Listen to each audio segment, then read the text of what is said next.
The date was July 24th, 1974, and 9-year-old Sandra Lee was on a camping trip with her family in the historic Provincetown. She was out walking a friend's dog only a mile away from Race Point Beach when she discovered a horrific sight. Too afraid to tell anybody about what she saw, Sandra Lee ran away and tried to forget. Only 2 days later, on July 26th, 9-year-old Leslie Metcalf was returning from the beach with her family. A local dog had been trailing them, and when it took off, Leslie decided to follow. In the dunes, Leslie soon stumbled upon the same scene Sandra Lee had. They discovered the decomposing body of a naked woman. Welcome to Jane Doe, a true crime podcast where we discuss crimes committed against women across the country. I'm your host, Abigail Reese, and this week we'll be discussing the infamous missing persons case, the Lady of the Dunes.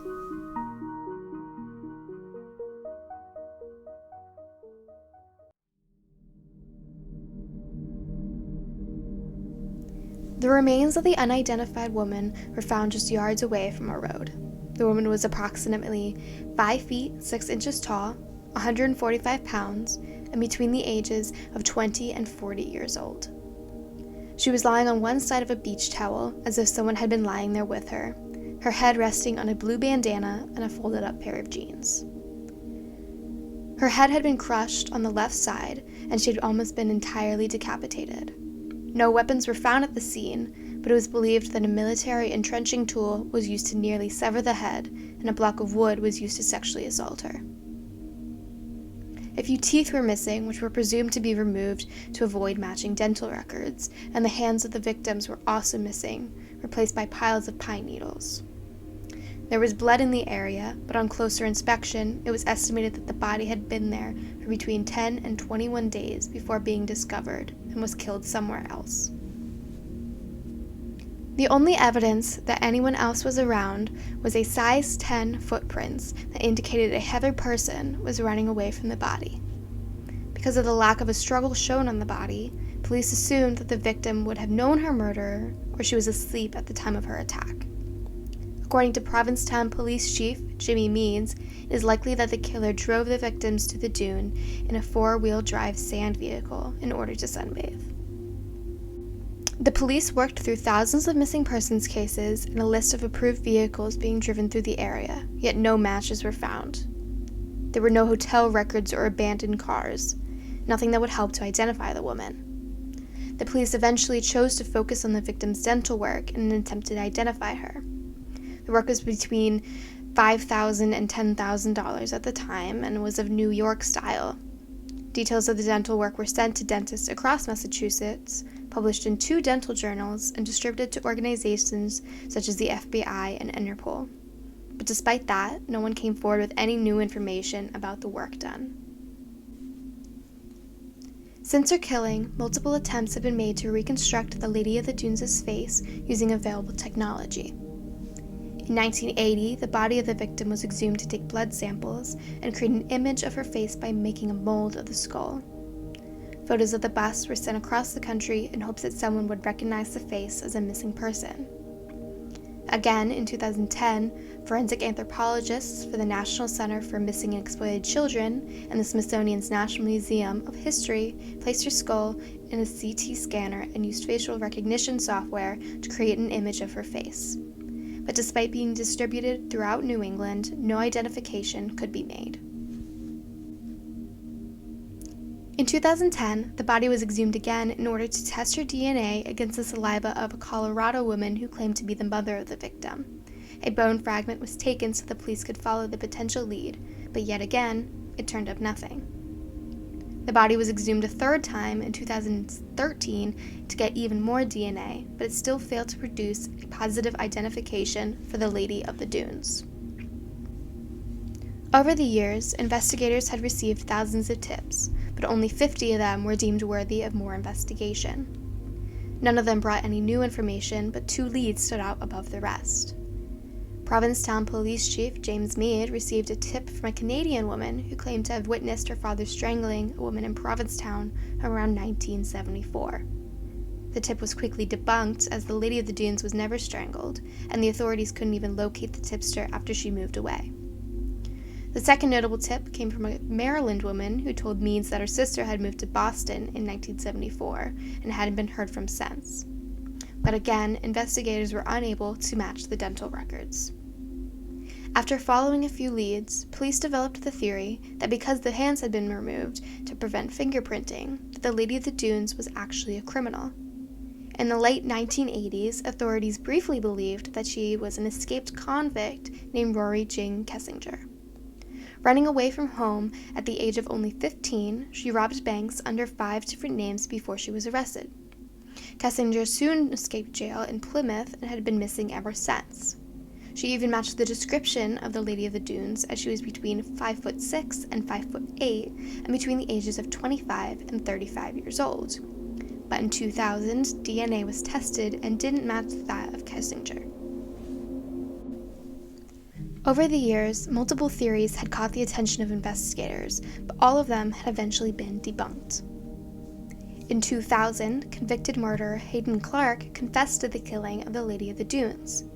At the time of his confession, Clark was serving 2 30-year sentences for the murder of a 23-year-old woman and a 6-year-old girl. Overall, he claimed to have killed many more victims, with 12 women overall, saying that he buried them in his grandparents' property on Cape Cod. Some reports state that Clark was on Cape Cod in the summer of 1974, around the time that the Lady of the Dunes was killed.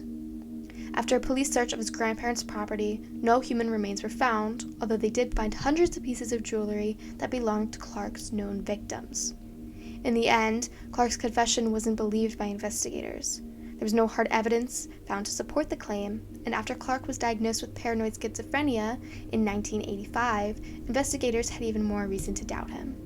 According to one of the investigators who interviewed Clark, Richard Rosenthal, quote, "Clark is a very difficult person to speak to, and it takes someone with a lot of experience in dealing with him to separate out his fantasies from his truthful statements."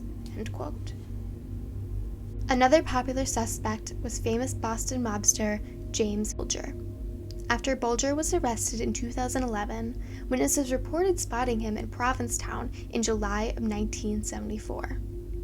He was seen with a woman who strongly resembled the Lady of the Dunes. Bulger was also known for removing the hands and teeth of one of his victims, Debbie Davis. He disposed of her body in a remote area, again, much like the Lady of the Dunes. Investigators followed up on the lead, but because of the lack of any real information, Bulger was never formally seen as a suspect. The most popular theory is one that brought the case back into the national spotlight. In the summer of 1974, 2 big events took place in Cape Cod. The first was the discovery of the Lady of the Dunes. The second was the filming of the classic Steven Spielberg film, Jaws. And according to Joe Hill, the son of a horror novelist, Stephen King, the 2 events may be more connected than people think.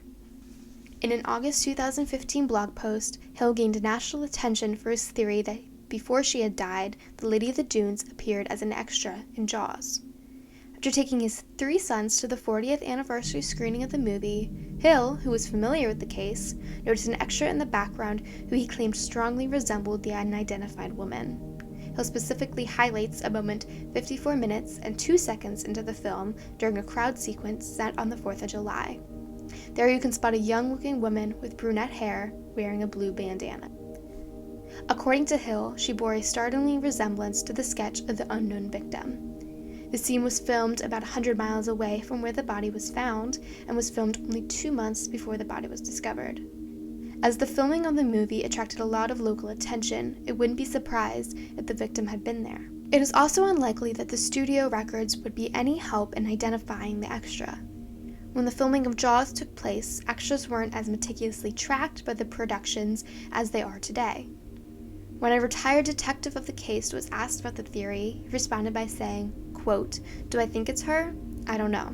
Is there a resemblance? Yeah, I think some, but it was the 1970s. I mean, hundreds of thousands of young women dressed that way. Blue jeans and bandanas with their hair down. Is it possible? Sure. Is it likely? Probably not. Just the mathematical odds." End quote.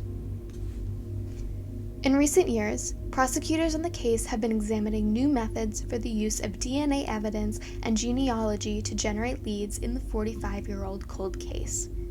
Like what was used to capture the Golden State Killer, genetic genealogy could find familiar matches to the ladies of the dunes, so living relatives can be contacted in order to find her identity. A specific type of DNA profile is needed for the case, but a specialized lab may still be able to extract what is needed. According to Cape and Islands District Attorney Michael O'Keefe, quote, "We're going to examine everything we can with respect to what's left of the remains," end quote.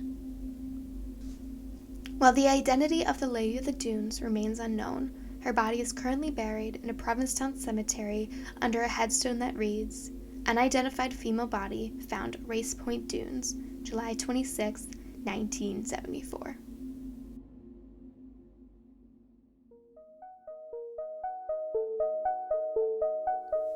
This episode of Jane Doe was written and hosted by Abigail Reese. Thank you for listening and subscribe to hear our next episode.